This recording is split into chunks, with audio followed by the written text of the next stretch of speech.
जिला अस्पताल के डॉक्टर और कर्मचारियों में रोष। आज शाम जिला अस्पताल धमतरी के सभी डॉक्टर और कर्मचारियों द्वारा आवेदन पत्र दिया गया है। मुख्यमंत्री के प्रधान सचिव, महामहिम, राज्यपाल के प्रधान सचिव, मुख्य सचिव, छत्तीसगढ़ शासन, स्वास्थ्य सचिव, डायरेक्टर हेल्थ, कलेक्टर धमतरी, मुख्य चिकित्सा एवं स्वास्थ्य अधिकारी एवं सिविल सर्विस धमतरी को भी आवेदन पत्र दिया गया है और डॉक्टर और कर्मचारियों में रोष है।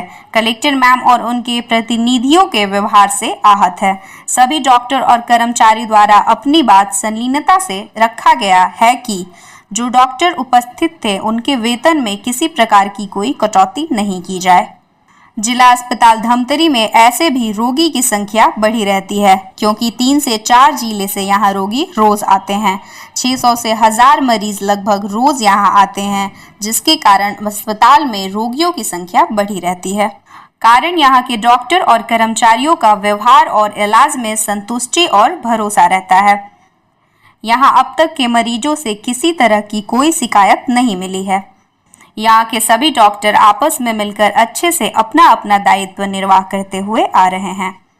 फिर भी कलेक्टर मैम द्वारा किए गए व्यवहार से सभी डॉक्टर और कर्मचारियों में रोष है। इसलिए इस पर सहानुभूति पूर्वक विचार विमर्श कर एक दूसरे की भावना को समझते हुए अच्छे से जिला अस्पताल चलाने की जरूरत है, ताकि आम जनता को इलाज कराने में किसी भी प्रकार की कोई परेशानियों का सामना ना करना पड़े और 4 जून को आगे की रणनीति बनाई जाएगी।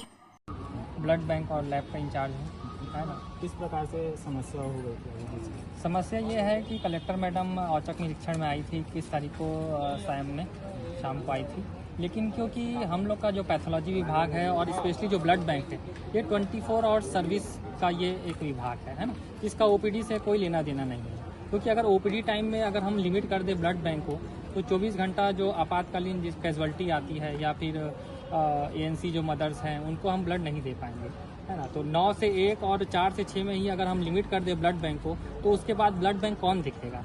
इसलिए हमारी व्यवस्था जिला चिकित्सालय में ऐसा है कि 24 और ब्लड बैंक चले, इसके लिए हम 3 शिफ्ट में डॉक्टर्स ड्यूटी करते हैं। इसके लिए 3 डॉक्टर्स यहाँ पे पदस्थ हैं। यहाँ पे मॉर्निंग, इवनिंग और नाइट 3 शिफ्ट की ड्यूटी लगती है यहाँ पे। तो अगर कोई मॉर्निंग ड्यूटी 8 से 2 कर रहा है तो उसको रेस्ट की ज़रूरत होती है ना। कोई नाइट कर रहा है तो उसके बाद नाइट में उसको रेस्ट की ज़रूरत होती है। तो फिर ऐसे में वो ओपीडी सुबह शाम ओपीडी में नहीं रह सकता। और प्रदेश के किसी भी ब्लड बैंक में आप देख लें, पैथोलॉजिस्ट का ओपीडी टाइमिंग से कोई लेना देना नहीं है। उसका सिर्फ 3 शिफ्ट में ड्यूटी लगती है, मॉर्निंग, इवनिंग, नाइट में। और ऐसे में मैडम का अचानक से आके और शाम में किसी भी पैथोलॉजिस्ट का नहीं होने से और उनका वेतन काटने का जो ढंग है ये सही नहीं है ना, क्योंकि उन्होंने ड्यूटी किया है। और उसके बाद पहले तो मैडम बोलती हैं कि 1 दिन का वेतन कटेगा, फिर पता नहीं 2 दिन बाद ऐसा क्या होता है, मैडम बोलती है कि 3 दिन का वेतन कटेगा। तो ये तो सिर्फ और सिर्फ ईगो ही इसमें मैडम का नज़र आ रहा है, जिससे सभी हम चिकित्सक बहुत ही निराश हैं। और ऐसे में हम 24 आवर सर्विस जिला चिकित्सालय का नहीं दे पाएंगे। आगे क्या करेंगे? आगे यही है, मैडम से यही मांग है कि इस तरह का दुर्व्यवहार हमसे ना किया जाए और जैसा सुचारू रूप से जो व्यवस्था यहाँ पे चल रही थी जिला चिकित्सालय की, पिछले विगत 5-10 सालों से सारे सीनियर्स यहाँ को अच्छे से ढंग से व्यवस्था से चला रहे थे, ऐसा चलने दिया जाए। इसमें ज़बरदस्ती का हस्तक्षेप ना किया जाए, यही हमारी उम्मीद है। प्रतिदिन की भांति मैं 8:50, 8:55 को ही अपनी ड्यूटी समय पर उपस्थित हो जाता हूँ। और कभी कभी तो मैं वार्ड बॉय को बुलवा के, सिविल सर्जन को रूम खुलवा के मैं दस्तखत करता हूँ। उसके बाद अपने कार्यस्थल पे जाता हूँ और जो नियत समय है ओपीडी का 9 से 1 बजे तक।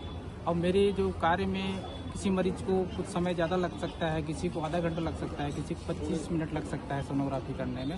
तो कुछ मरीज जो रहते हैं उन लोगों को सोनोग्राफी करते करते कभी 1 बजे से ओवर टाइम भी हो जाता है, 2:30-3 भी बज जाता है मेरे को सोनोग्राफी करते हुए। और मेरे को उसके अलावा एक्सरे का MLC, CT का रिपोर्ट, सोनोग्राफी का MLC और अन्य सभी कार्य मेरे को ही देखना पड़ता है, क्योंकि मैं अकेला ही चिकित्सक हूँ, रेडियोलॉजिस्ट। इससे पहले मेरे से पहले कोई रेडियोलॉजिस्ट शायद यहाँ पे नहीं थे।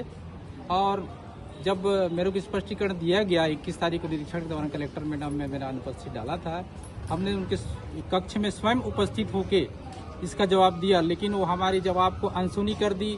उल्टा मुहामे कह रही थी कि आप 12 बजे आते हो ड्यूटी पे, जबकि अनुचित है। किसी से भी पूछ लीजिए, हम नियत समय में सभी डॉक्टर पहुंच जाते हैं।